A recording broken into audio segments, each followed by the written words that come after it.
गुरु बिन सुमिरन करते, गुरु बिन देते दान, गुरु बिन सब व्यर्थ गया, पूछो वेद पुराण। कि गुरु के बगैर तुम नाम का सुमिरन भी नहीं कर सकते, क्योंकि नाम को जगाने वाला ही गुरु होता है, नाम को प्रकट करने वाला ही गुरु होता है, नाम को जगा जगाया जीवात्मा के अंदर उतारने वाला ही गुरु होता है। तो गुरु के बगैर सुमिरन कोई जीव नहीं कर सकता।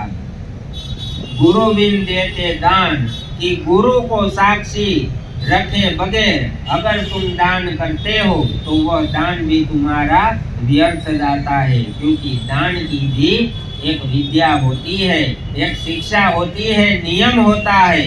इसलिए गुरु को साक्षी रखकर, क्योंकि यहाँ इस धरा पर इस शरीर में बैठने वाला केवल गुरु होता है, ना कि ईश्वर आता है। यहाँ गुरु ही विराजमान होता है, इसलिए गुरु को साक्षी मानकर, यानी कि तुम कह सको कि हमने गुरु के सामने दान किया था तो कोई ठुकरा नहीं सकता, इसलिए गुरु के बगैर दान नहीं होता। यहाँ साक्षी रूप, साक्षी भाव में गुरु खड़ा रहता है, तब तुम्हारे दान को स्वीकार किया जाता है। और गुरु के बगैर चाहे तुम कोई भी कर्म कर लो, चाहे दान कर लो, पूजा पाठ कर लो, चाहे सुमिरन कर लो, चाहे कुछ भी कर लो, गुरु के बगैर सब व्यर्थ है, इसलिए गुरु की जरूरत है।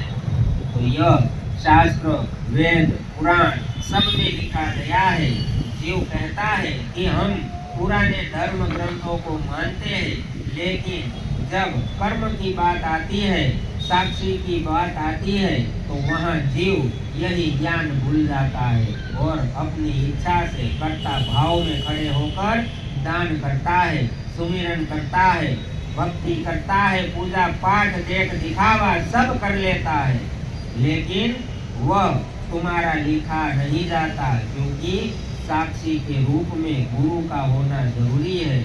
बगैर गुरु के वहाँ ऊपर के खाते में तुम्हारा कोई भी सत्कर्म भी लिखा नहीं जाता, इसलिए गुरु की जरूरत है।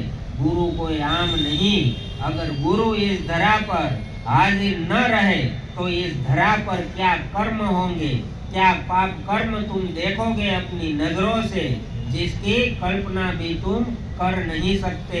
यहाँ पल में भी प्रलय हो सकता है अगर गुरु ना हो।